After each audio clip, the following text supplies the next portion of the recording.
I can't believe you're doing this to me. I'm doing this for you. What he didn't know was that I was working 4 jobs, sleeping 3 hours a night, and skipping meals just so he could have the life I never had. The day my son pretended not to know me, when my son was 5 years old, he used to run into my arms every time I picked him up from school. "Mummy," he would shout so loudly that everyone turned to look. Back then, I was his whole world. But life changed. I became a single mother. I worked 2 jobs.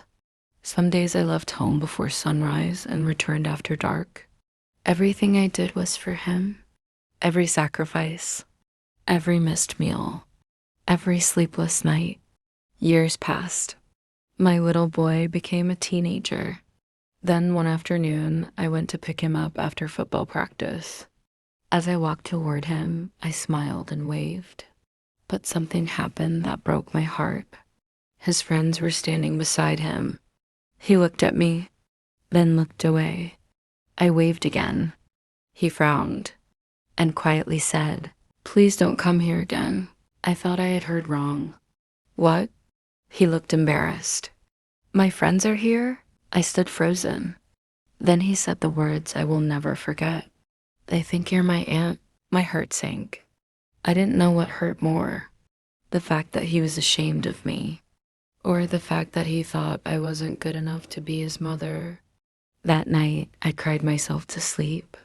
For weeks, I barely spoke about it, but I continued doing what mothers do: cooking, working, paying bills, loving him, even when it hurt.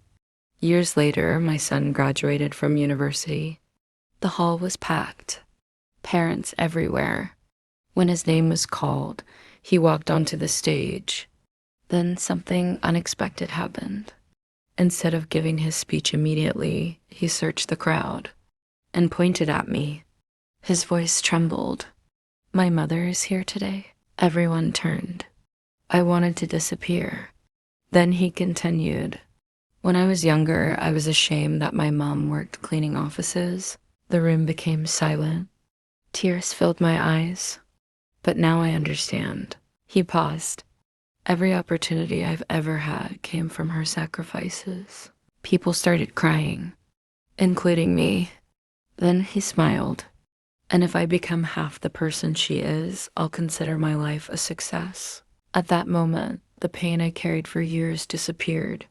Because sometimes children don't understand your sacrifices while you're making them. Sometimes they only understand when they become old enough to see them.